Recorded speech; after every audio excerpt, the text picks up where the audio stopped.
fiquem hoje, tá, com a primeira aula do encontro, com uma grande imersão em física, com meu amigo Leandro Hairston, tá certo? Salva de palmas a ele, por favor. Salva de palmas, Leandro, o palco é seu, tá certo? Esteja à vontade aí para performar para os nossos alunos o que você tem aí de melhor para nós. Valeu, muito obrigado aí pela generosidade da participação no programa. Valeu, Leandro. Valeu. Tamo junto. Boa tarde a todos. Espero que todo mundo esteja bem aí na santa paz de Deus, todo mundo tranquilo. Estamos chegando para mais um sábado, onde eu espero que aproveitemos da melhor maneira possível, tá? Hoje eu trouxe aqui para vocês alguns conteúdos que, independente do vestibular que você for prestar, seja ele o vestibular da UES, o vestibular do Enem, vai estar presente, que é um tema que fala sobre energia, trabalho, potência e rendimento, onde a ideia é que a gente possa necessariamente discutir um pouco sobre esses temas e, consequentemente, acabar exercitando um pouquinho, não é? Não dá só para falar da teoria sem trazer alguns exercícios. Tranquilo? Quer dizer que, só aqui o meu nome, professor Leandro Hairston, e hoje a ideia é que a gente possa trabalhar um pouco o conceito de trabalho, potência, energia e rendimento dentro do âmbito da mecânica, tá? Essa é a ideia.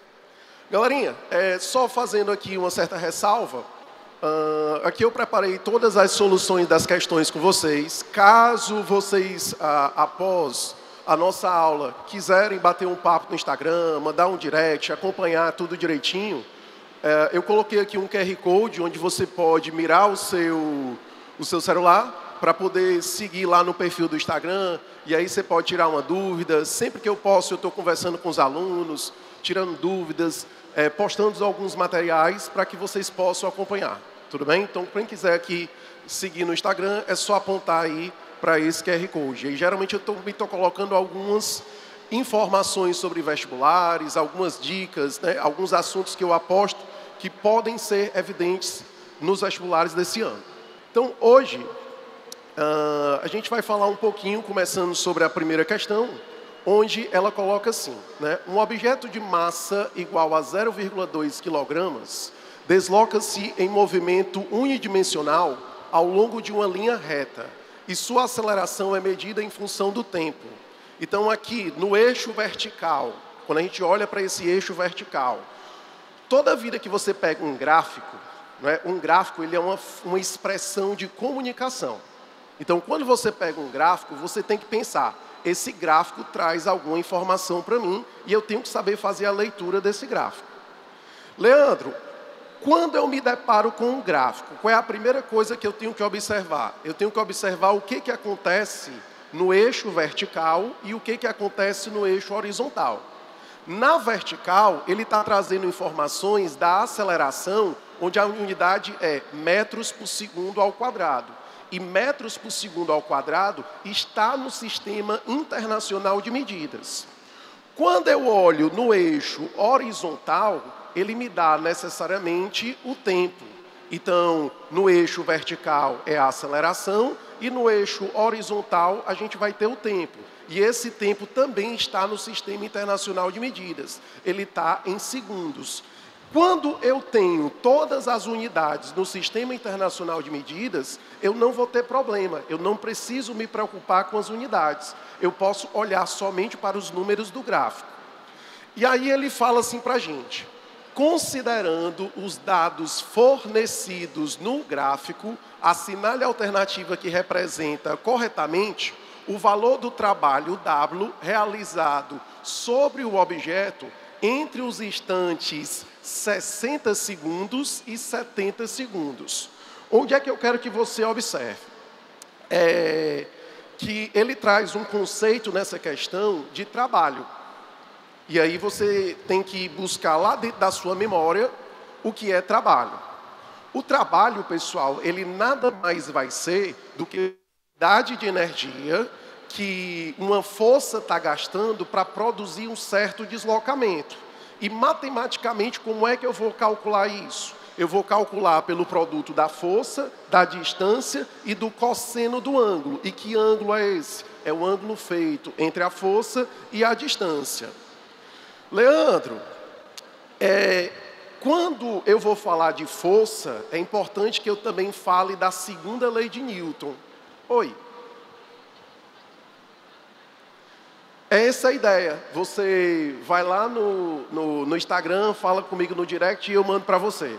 Tudo bem? Essa é a ideia, certo?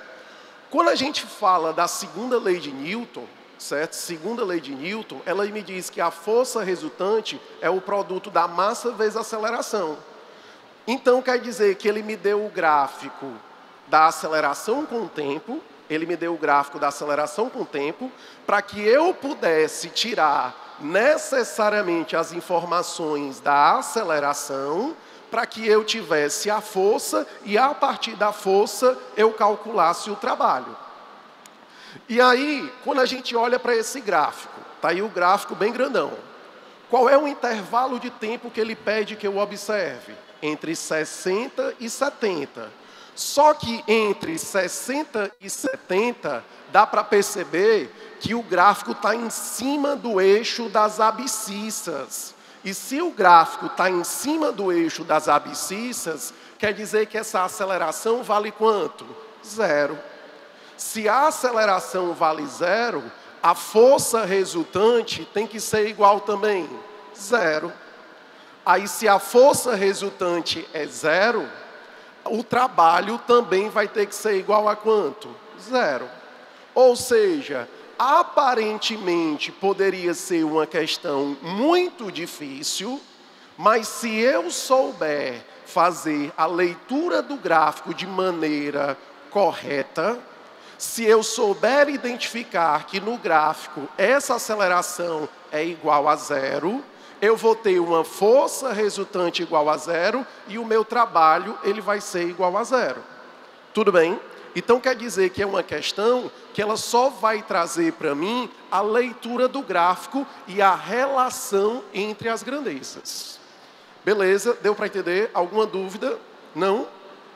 Agora vamos discutir um pouquinho, né? Então o nosso gabarito aí é o item C de casa, né? Agora vamos discutir um pouquinho sobre o conceito de trabalho. Quando a gente fala de trabalho, a gente diz que o trabalho é necessariamente uma quantidade de energia que está sendo gasta. Só que a minha pergunta é, vocês sabem o que é energia? Alguém saberia me dizer aqui o que é energia?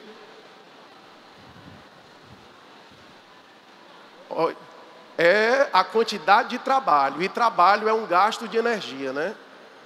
Concorda comigo que eu estou só voltando? Se você for um excelente aluno, e eu acredito aqui que todos vocês, para estarem no sábado à tarde, querendo aula, estudando conhecimento, todos aqui são excelentes alunos e estão querendo algo a mais. E quando você vai para as primeiras aulas de química, o professor de química faz algumas definições para vocês. A primeira definição que o professor de química faz para você é do conceito de matéria. Matéria é tudo que tem massa e ocupa um lugar no espaço. Não é verdade isso? Matéria é tudo que tem massa e ocupa um lugar no espaço. Aí o professor também define trabalho. Aí ele diz que trabalho é simplesmente a capacidade de realizar alguma ação a partir do gasto de energia. E energia ele define como sendo a capacidade de realizar trabalho. Não é verdade? Quando eu digo que energia é a capacidade de realizar trabalho e trabalho é um gasto de energia, eu verdadeiramente estou definindo o que é energia ou são conceitos cíclicos que um estão voltando no outro? São cíclicos.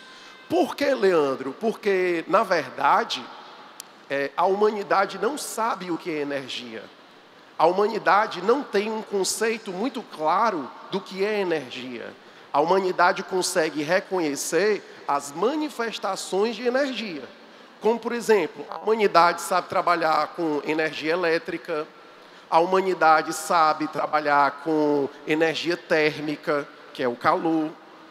A humanidade sabe trabalhar com energia mecânica, que é a energia do movimento. mas a humanidade não sabe o que é energia. Ela só consegue necessariamente trabalhar com as manifestações de energia. Entendido isso? Então, não existe uma definição muito clara do que é energia. Eu só entendo que eu consigo trabalhar com essas manifestações energéticas. Tranquilo nisso aí? Então a gente não sabe o que é energia. A gente simplesmente só sabe trabalhar com energia. Logo quando eu entrei na faculdade de física, eu, como todo bom estudante, ávido pelo conhecimento, querendo sempre aprender mais, me deparei com um doutor em física e levantei a mão, né? Levantei a mão e perguntei assim: professor, o que é energia? Aí ele virou para mim e disse assim: eu vou lhe dar a melhor definição de energia da sua vida. Aí eu fiquei, os olhos brilharam, né? Aí ele disse assim: Leandro, energia é qualquer coisa que serve para fazer qualquer coisa. Energia é qualquer coisa que serve para fazer qualquer coisa. Naquele momento ali, de maneira simples, o que ele estava querendo explicar para mim? Que nós não sabíamos o que era energia, mas que nós sabíamos que efetuar qualquer coisa precisaria de quê? De energia. Tá claro isso aí? Beleza? E aí, quando a gente vai falar de trabalho, a gente tem que entender que o trabalho vai ser necessariamente um gasto de energia quando eu tenho a presença de uma força executando um certo deslocamento. E aí esse trabalho vai ser o produto da força vezes o deslocamento. Tá? Então vamos lá. E aí nós vamos ter alguns trabalhos bem específicos de algumas forças, que é importante. Né? O principal trabalho que eu acredito e que geralmente está presente na maioria das provas e na maioria das avaliações é o trabalho da força-peso, ou também chamado trabalho da força gravitacional. Leandro, como é que eu calculo o trabalho da força-peso? O trabalho da força-peso, ele vai ser calculado pelo valor do peso, que nós sabemos que é a massa vezes a gravidade, vezes a altura. Só que a gente tem a possibilidade de um corpo estar caindo, ou nós temos a possibilidade do corpo estar o quê? Subindo. Se esse corpo estiver caindo, o trabalho da força-peso vai ser o peso vezes a diferença de altura positivamente. Por que positivamente? Porque o peso vai ajudar necessariamente nessa queda. E quando nós temos um corpo que está sendo elevado, quando nós temos um corpo que está sendo levado necessariamente para cima, certo? Quando você tem um corpo que está sendo colocado para cima, o peso vai atrapalhar esse processo. E como o peso atrapalha esse processo, ele vai ganhar um sinalzinho de quê? De negativo. Certo? Então, se você pensar no processo de queda, onde o peso está ajudando, a gente coloca peso vezes altura. Se você botar no processo de elevação de um corpo, onde o peso vai atrapalhar, aí você bota menos o peso vezes a altura. É importante você perceber também que, se eu olhar para essas três situações, é como se a altura inicial fosse a mesma para as três situações e a altura final fosse a mesma para as três situações. Quer dizer que o trabalho da força-peso, ele não depende da trajetória. O trabalho da força-peso, ele só vai depender necessariamente da diferença de altura, independente do caminho que eu estou tomando. Vamos fazer um experimento físico aqui agora. Eu tenho aqui a plataforma e eu posso descer por essa plataforma pela rampa, certo? Eu saí de uma altura final até uma altura inicial, ou eu posso necessariamente voltar pela rampa, eu volto pela rampa e desço pelas escadas. Se eu estou descendo pelas escadas agora, pessoal, ó, presta atenção. Desci pelas escadas. A altura final e a altura inicial foi a mesma? Foi. Certo? Se a altura inicial e a final foi a mesma, quer dizer que o trabalho da força-peso foi o quê? O mesmo. Ele não depende da trajetória. Ou seja, independente do caminho que eu estou tomando, necessariamente o trabalho da força-peso vai ser o mesmo se eu tiver o mesmo peso e a mesma diferença de altura. Beleza? Deu para entender isso aí? Sigamos. Aí vamos lá. Vamos aplicar essa ideia numa questão, então. Olha o que ele fala aqui para a gente. O balonismo, um esporte aeronáutico com adeptos em todo o mundo, oferece um belo espetáculo para os observadores no solo. O maçarico é usado para aquecer o ar no interior do balão, que faz variar a densidade do ar, permitindo o controle do movimento de subida e descida do balão. A massa total de um balão em movimento de descida, desde a altura inicial de 80 metros até o solo, é de 2.000 quilogramas. Qual é o trabalho da força-peso sobre o balão durante a descida? Se é um movimento de descida, o peso está ajudando ou o peso está atrapalhando? Está ajudando, muito bem, gostei aí, ó, respondeu com firmeza. Quer dizer que o peso está ajudando. Esse trabalho, ele vai ser positivo ou vai ser negativo? Positivo. E aí, como é que eu vou calcular esse trabalho? Vai ser o peso, que é o produto da massa vezes a gravidade, vezes a altura. Perceba que essa massa, ela tem que estar em quilogramas, a gravidade vai ter que estar em metros por segundo ao quadrado e a altura tem que estar em metros. Então, onde tem a massa, a gente vai colocar como 2.000 quilogramos, a gravidade vai ser 10 e essa altura necessariamente tem que ser igual a quanto? 80 metros.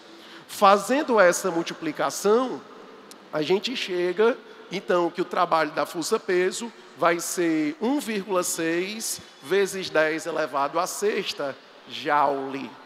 E já foi uma coisinha que eu não falei com vocês, né? Qual é a unidade de energia e qual é a unidade de...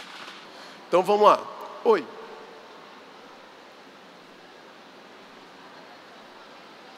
Isso. Como é teu nome? Águida? Ágata. Pronto. Olha o que a Ágata perguntou para a gente. Professor, quando o senhor pegou essa multiplicação aqui, 2.000 vezes 10 vezes 80, como é que isso apareceu em 1,6 vezes 10 elevado à sexta? Primeiro passo, você pega e faz assim, ó. Pega esse 2 e multiplica com esse 80. Quando tu multiplicar esse 2 com esse 80, vai dar 160. E aí tu conta a quantidade de zeros. 1, 2, 3, 4. Só que já tinha um zero do 180 e passa mais uma vírgulazinha colocando em notação científica. Ao colocar na forma de notação científica, tem que ser 1,6 vezes 10 a sexta joules. Beleza? Então vamos lá. E aí o nosso gabarito, letra D de dado. Vamos lá, terceira questão aqui. Ó, terceira questão, uma questãozinha... uma questão que vai trazer para a gente mais um viés teórico, tá? Então vamos juntos dar uma lida. Ele coloca assim para a gente, ó. Seja em qualquer modalidade de esporte de alta performance, as vitórias são alcançadas por margem extremamente mínimas. A título de exemplo, a diferença que separa o primeiro corredor que cruza a linha de chegada numa maratona em relação ao segundo é inferior a 1%. Na natação, a conquista da medalha de ouro é alcançada frequentemente por uma distância de 1 palmo. Isso significa que criar uma vantagem de centésimos de milésimos de segundo e reduzir passíveis atritos dos atletas com o ambiente torna-se fundamental numa competição tão acirrada como os Jogos Olímpicos. Atualmente, muitas delegações confiam no seu próprio conjunto de práticas que também são compartilhadas com outras equipes esportivas. Alguns remadores, por exemplo, que costumam lixar seus barcos com esmeril, um tipo de pedra, crentes que um casco áspero se move mais rápido do que uma superfície lisa. Entretanto, essa questão é um desafio e tanto para os cientistas de dados e físicos. A redução do atrito dos atletas com o ar ambiente é fundamental numa competição de ciclismo, uma vez que a força de atrito. Quando a gente olha para a força de atrito, né? Olha a minha pergunta. Numa situação dessa, a força de atrito, ela vai ajudar o cara a se deslocar ou ela vai atrapalhar? Vai atrapalhar. Se ela está atrapalhando esse deslocamento, o trabalho, ele tende a ser positivo ou ele tende a ser negativo?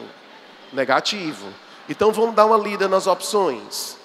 Quer dizer que a força de atrito realiza um trabalho positivo? Não. Então não pode ser a letra A. Ela realiza um trabalho positivo? Não pode ser a letra B. Letra C. Ela realiza um trabalho positivo? Não. Letra D. Ela realiza um trabalho negativo sobre os atletas, exigindo um maior dispêndio de energia dos atletas para compensar esse trabalho. Não é? Então, aqui, a gente vai ter o nosso gabarito como sendo a letra D de dado, tá? Que ela fala que a força de atrito vai realizar um trabalho negativo porque ela está contrário a essa perspectiva. Tudo bem? Posso passar à frente? Então, vamos lá, né? Então, para quem perdeu aí e quer pegar o material depois comigo, é só pegar esse QR Code, clicar, botar e seguir no Instagram e mandar um direct, que aí eu mando para você esse material, tá? Vamos lá. E aí a gente vai falar um pouco agora do trabalho de uma força variável. Quando eu tenho o trabalho de uma força variável, geralmente isso vai se apresentar no gráfico da força pela distância. E aí, quando eu quiser calcular o trabalho, eu tenho que fazer a área desse gráfico. Oi, fala. Para voltar para o QR Code? Volto.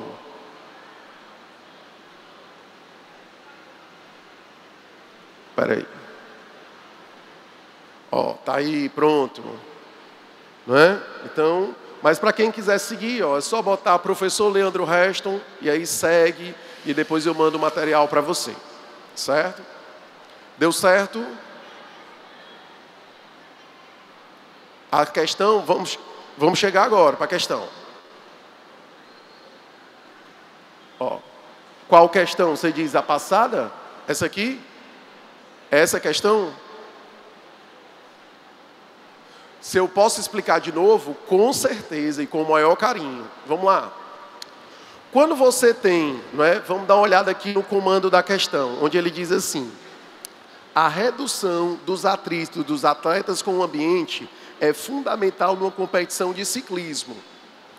Por que reduzir o atrito vai ser importante quando eu tiver uma competição do que for? Certo? Se eu tenho uma competição de ciclismo, se eu tenho uma competição de natação, se eu tenho uma competição de corrida, na hora que eu estou reduzindo o atrito com o ar, eu estou reduzindo a resistência ao meu movimento. E se eu estou diminuindo a resistência com o meu movimento, eu tendo a ir mais rapidamente. Eu tenho uma tendência natural a aumentar a minha velocidade e diminuir o tempo necessário para poder chegar lá. Faz sentido isso? Sim? E aí ele pergunta para a gente, do ponto de vista do trabalho, o trabalho da força de atrito, por que esse trabalho ele vai necessariamente atrapalhar? Porque ele está contrário ao movimento. E todas as forças que são contrárias ao movimento, ela necessariamente vai ter um trabalho negativo. Por isso que o nosso gabarito é a letra D de dado. Tudo bem? Vamos lá então. E aí vamos falar um pouquinho sobre o trabalho da força variável. Trabalho da força variável é quando eu tenho uma força que ela não se mantém constante durante todo o processo. Aí você me pergunta, Leandro, se eu tenho uma força que não é constante em todo o processo, se a força fica mudando o seu valor, como é que eu consigo trabalhar? consigo calcular o trabalho dela? Você vai calcular o trabalho dela através do gráfico da força pela distância. E quando você tem um gráfico da força pela distância, a área desse gráfico, ela tem que ser numericamente igual ao trabalho da força. Então, a sacada aqui é você necessariamente calcular a área desse gráfico. Quando você olha para esse gráfico aqui, que figura geométrica é essa? É um triângulo. E vocês lembram como é que calcula a área do triângulo? Base vezes a altura dividido por quanto? Por 2. Certo?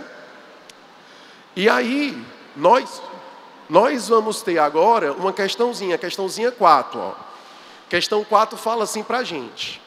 Uma força F atua... Uma força F atua sobre uma partícula e um deslocamento numa trajetória. Durante todo o intervalo, possui a mesma direção do deslocamento, porém sua intensidade varia, como mostrado a seguir. O trabalho total realizado pela força F sobre a partícula no percurso inteiro. Pegou um gráfico, qual é a primeira coisa que você tem que observar? Eu já falei para vocês. O que o eixo vertical representa e o que o eixo horizontal representa. Gostei, viu? Se garantiu. Ela já foi fazendo assim, ó. Né? Já foi fazendo isso. Tem que ser isso mesmo. E aí o que acontece? É um gráfico, então, que vai trazer a força em newtons para a gente e o deslocamento em metros. Está no Sistema Internacional de Medidas? Tá. Porque no Sistema Internacional de Medidas, as forças têm que ser dadas em newton e o deslocamento tem que ser dado em quê? Em metro. Leandro, e aí o que eu tenho que fazer? Calcular a área do gráfico. Então, a gente tem esse gráficozão, e aí o que vai acontecer aqui? Eu tenho duas possibilidades. Eu vou ter uma parte da força que a gente nota que está abaixo do eixo das abscissas e vou ter uma parte da força que está acima do eixo das abscissas. Se você olhar essa parte aqui, ó, que está abaixo do eixo das abscissas, o trabalho vai ser negativo. Por que o trabalho vai ser negativo aqui? Porque quando você nota, a força é negativa. E se a força é negativa, necessariamente o trabalho tem que ser o quê? Negativo. E aí vai formar essa areazinha, que é a área de um triângulo. Lá em cima, a gente nota que é uma área que está acima do eixo das abscissas. Aí lá em cima vai me dar um trabalho o quê? Positivo. De tal modo que aqui embaixo, como é um triângulo, vai ser a base vezes a altura dividido por 2. O valor da base vai de 0 até 2 e a altura é menos 4. Então vai ficar 2 vezes menos 4 dividido por 2. Portanto, esse trabalhozinho negativo aqui vai ter que dar igual a quanto? A menos 4, certo? E lá em cima, qual é a figura que funciona? É um trapézio. Como é que eu calculo a área do trapézio? A área do trapézio é base maior, onde essa base maior vai de 2 até 8, que vale 6, mais a base menor, que vai de 4 até 6, que vai ser 2, vezes a altura, que é 4, dividido por 2. Portanto, a gente chega numa área igual a quanto? 16. Leandro, se eu tenho, né?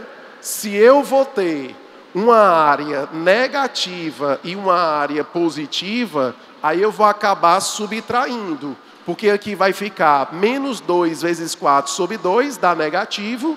E aqui vai ficar 8 vezes 2, 16. Aí quando eu faço 16 menos 4, vai dar 12. E aí o nosso gabarito vai ser quanto? 12 joules. Aí você me pergunta assim, foi difícil essa questão, não foi? Por quê? Porque na sua prova, você também vai enfrentar questões que são o quê? Difíceis. E eu não posso chegar aqui e te mostrar coisas que são somente o quê? Fáceis. Entendido isso? Então, posso voltar. Vamos lá, vamos recapitular aqui o que foi que aconteceu. Eu tenho o trabalho negativo. Como é que a gente calcula o trabalho negativo? É a área desse triângulozinho aqui, que vale a base vezes a altura dividido por quanto? Por 2. Só que a altura desse cara vai ser menos 4, me dando um trabalho de quanto? De menos 4, certo? E lá em cima vai ser a área de um trapézio. Área do trapézio, base maior mais base menor vezes a altura dividido por 2. Na hora que a gente substitui, vai ficar base maior 6, base menor 2, vezes a altura que é 4, dividido por 2. Isso vai dar quanto? 16. Se eu pego os 16 Se a gente pega o 16 do positivo com o 4 do negativo, aí a minha resposta vai dar quanto? 12. Beleza? Oi.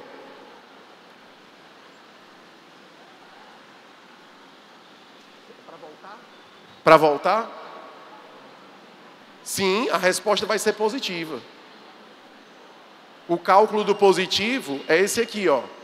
Base maior, que é 6, mais a base menor, que é 2, vezes a altura, que é 4, dividido por 2.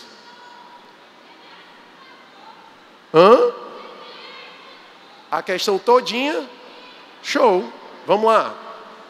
Sem problemas. Quando eu tenho um gráfico da força pelo deslocamento, certo? Tem um gráfico da força pelo deslocamento e ele quer o trabalho, eu tenho que fazer a área do gráfico, certo? E aí, fazendo essa área do gráfico, essa areazinha desse triângulo aqui vai ser uma área negativa. Por que vai ser uma área negativa? Porque ela está abaixo do eixo das abscissas. E aquela área daquele trapézio lá de cima vai ser uma área positiva. Por que vai ser uma área positiva? Porque está acima do eixo das abscissas. Como é que eu faço a área do triângulo? Base, que é 2, vezes a altura, que é menos 4, dividido por 2. Como é que eu faço a área do trapézio? A área do trapézio vai ser a base maior, que é de 2 até 8, que vale 6. A base menor, que é de 4 até 6, que vale 2. A altura, que é 4, dividido por 2. Quando eu somo 16 com menos 4, a resposta vai dar 12. Beleza? Obrigado aí, pessoal. Vamos lá. Seguindo um pouco adiante, né?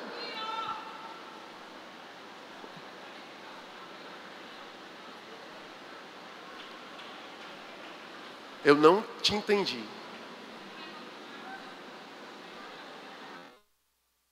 O gráfico...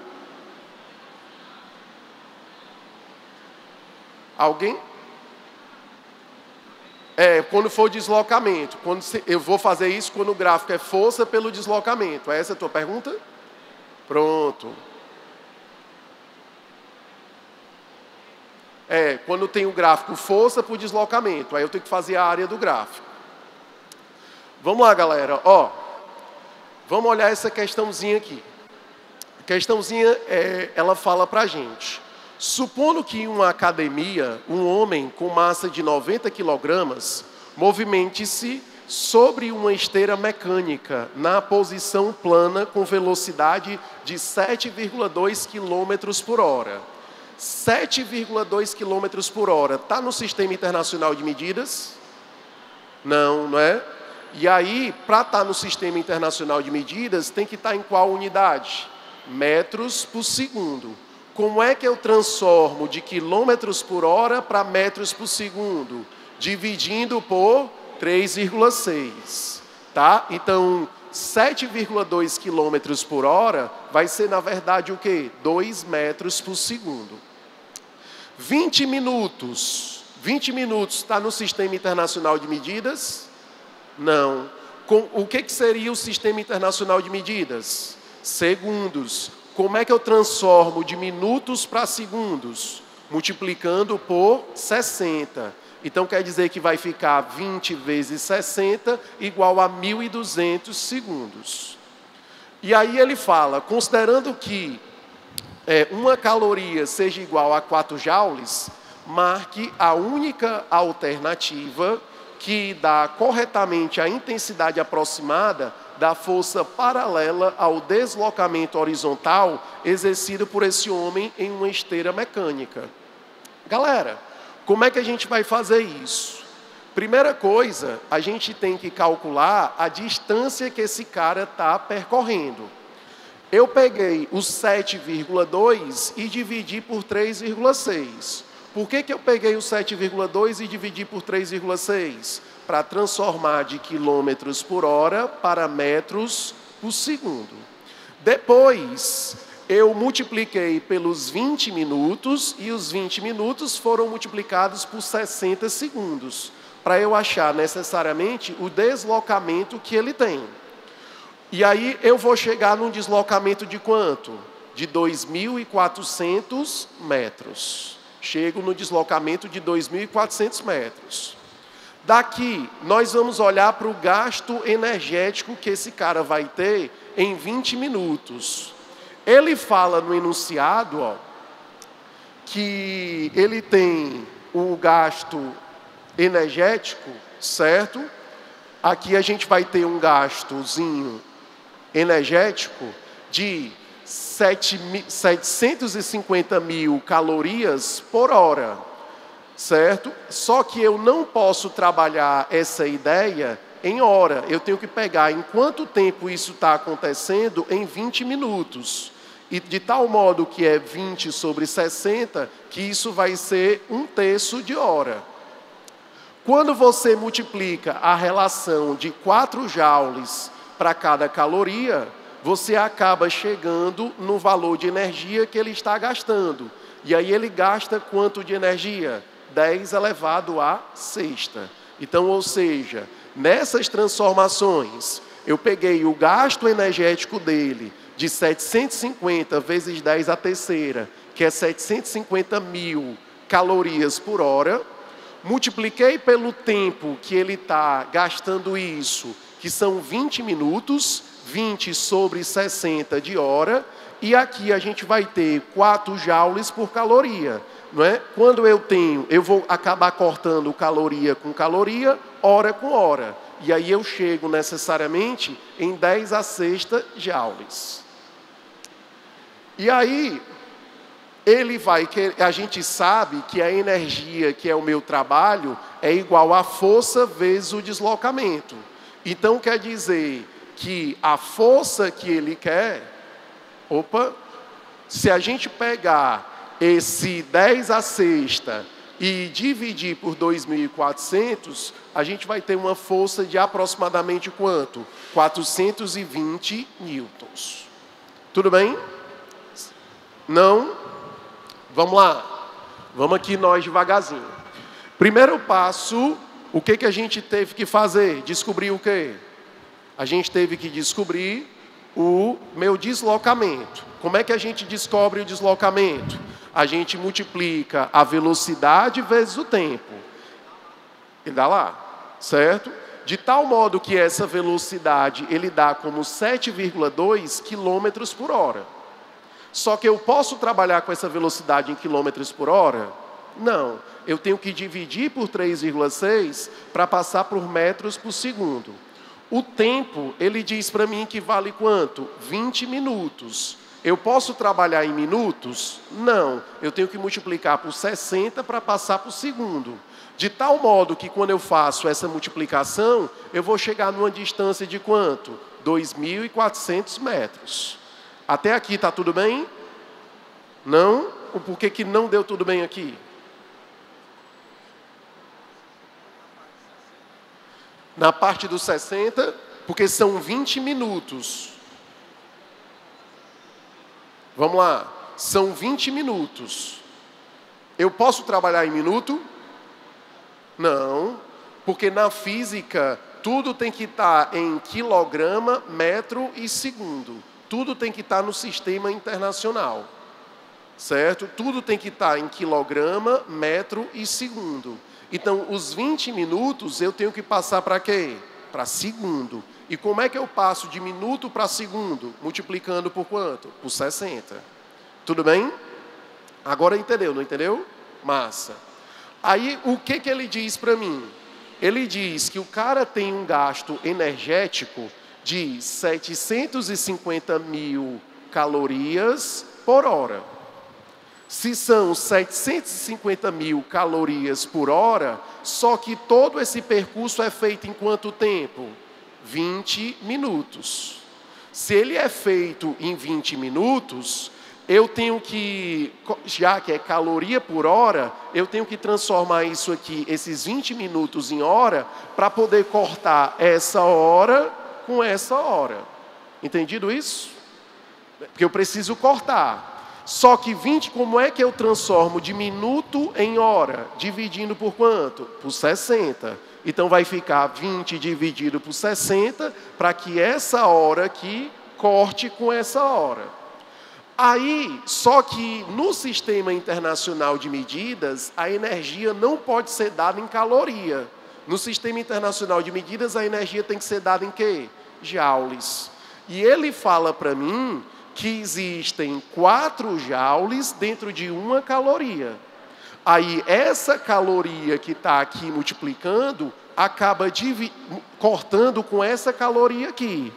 Hora corta com hora, caloria corta com caloria. E vai sobrar somente quem para mim? O joule. Aí eu chego numa energia igual a quanto? 1 milhão de joules. Tudo bem? Como é que chegou? Fazendo essa conta. 750 vezes 10 a terceira, vezes 20 vezes 4, dividido por 60. Aí, quando eu faço essa conta, ele chega em 1 milhão de joules. Oi? O 10 a terceira é 1000, certo? É 1000. Aí, vamos lá. E aí, o que acontece? A energia que eu estou gastando é 10 a sexta joules, e a energia que é o trabalho é a força vezes o deslocamento. O meu deslocamento eu achei igual a quanto? 2.400. Esse 2.400 que está multiplicando a força, vai passar dividindo 1 milhão. Então vai ficar 1 milhão dividido por quanto? Por 2.400. E aí eu chego numa força de 420 newtons. Beleza? Então vamos lá.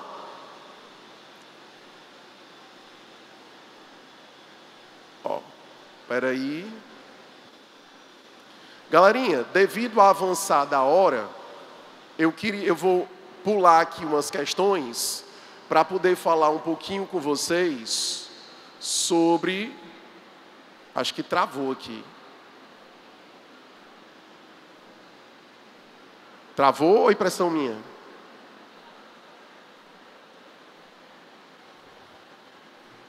Pegar?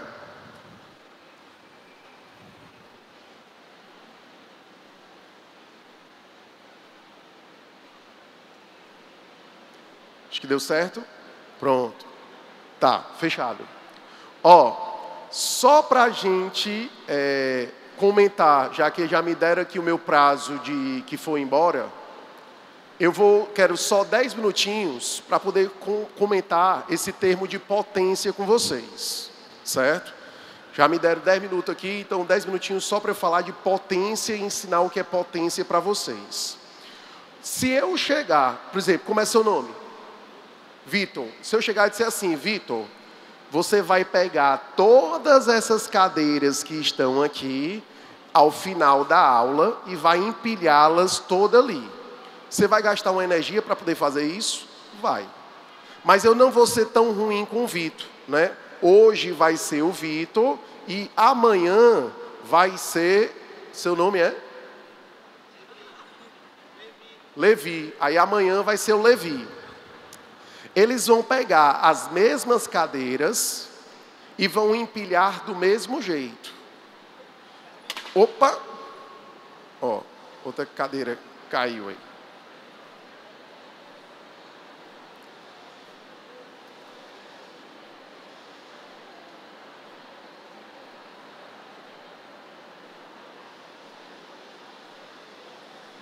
Tem uma cadeira aí ao lado, não? Pronto.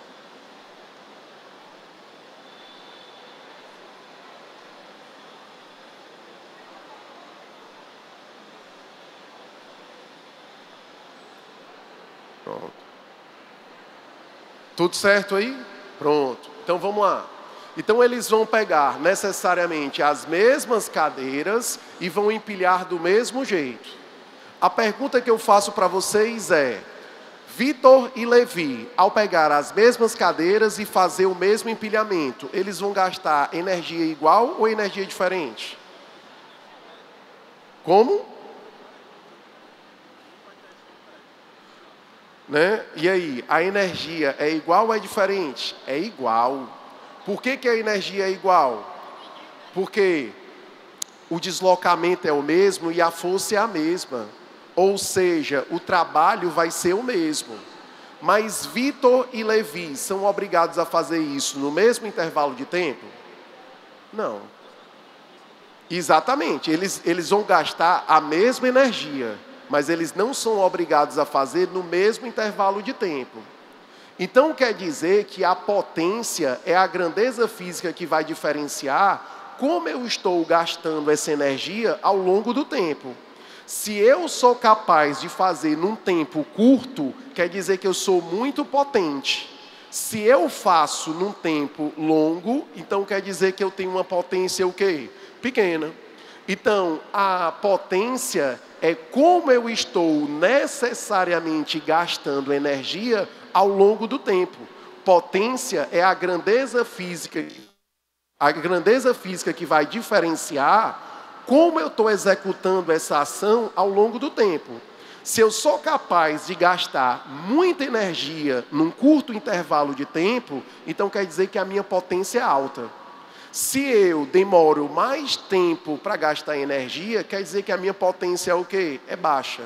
Vamos pensar num carro. Quando eu digo assim, aquele carro ali que está passando, ele é um carro muito potente. Quer dizer que aquele carro é rápido ou quer dizer que aquele carro é lento? É rápido. E para ele ser rápido, quer dizer que ele faz as coisas num tempo o quê? Pequeno, curto. Quando eu digo que um carro é muito potente, quer dizer que ele está gastando muito combustível ou está gastando pouco combustível? Muito.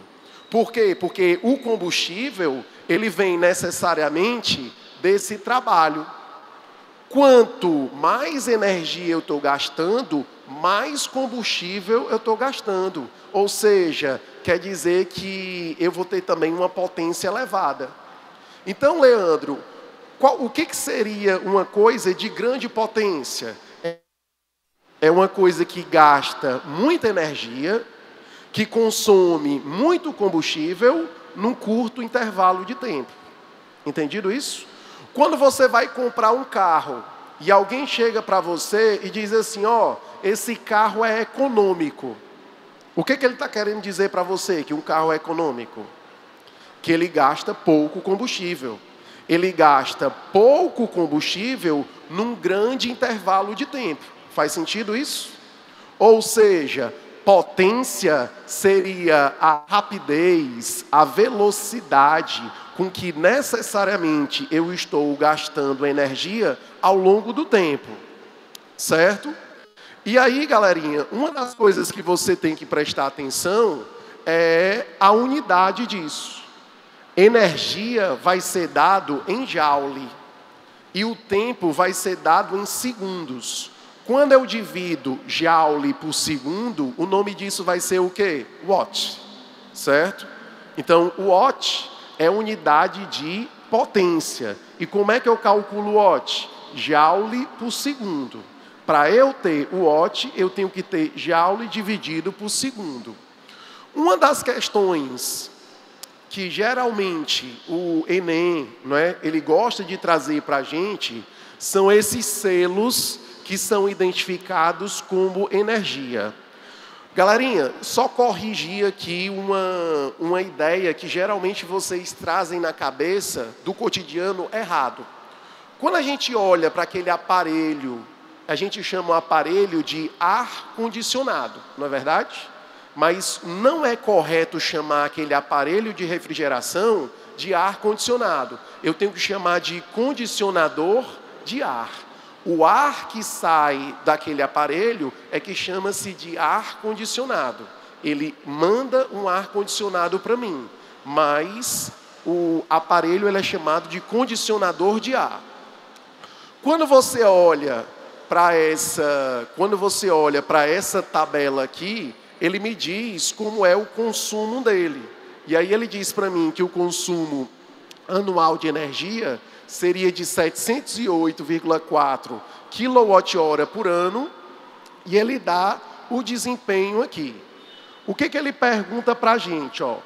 Sabendo que o Inmetro considera o tempo de funcionamento do condicionador de ar de um ano de 2.000 horas, a potência desse ar-condicionado vai ser. E aí, da expressão da potência, a gente tem que lembrar que potência é uma energia sobre tempo. Se você prestar atenção, a energia que eu vou ter lá são 708, e o tempo que ele coloca para mim são de 2.000 horas. Só que olha aqui, pessoal, é 708,4 kWh. E o tempo são 2.000 horas.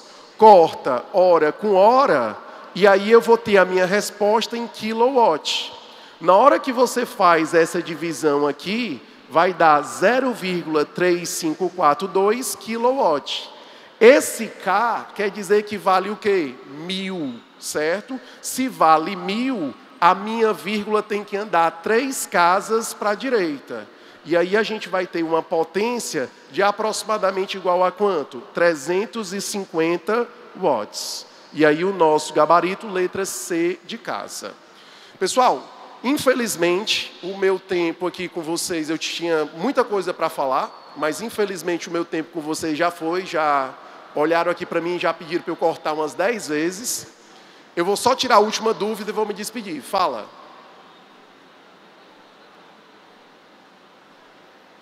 Eu não estou ouvindo vocês. Isso. Só que ele fala para mim que são 2.000 horas por ano. Ele diz que o consumo anual seria, ou seja, dentro de um ano, eu estaria ligando o ar-condicionado durante 2.000 horas. Por isso que é o consumo anual. Deu para entender? Então, assim, muito obrigado pela atenção de vocês. Eu espero que vocês continuem aí ávidos, atrás de estudar, buscando conhecimento, que o caminho é esse mesmo. Já deixei meu Instagram com vocês, o que vocês precisarem é só mandar um direct. Eu sempre tenho o maior carinho do mundo de estar respondendo as dúvidas, de estar mandando material. Vou estar disponibilizando essa apresentação para vocês lá e qualquer dúvida só é perguntar, beleza? Muitíssimo obrigado a todos e até um próximo encontro, se Deus quiser. Valeu!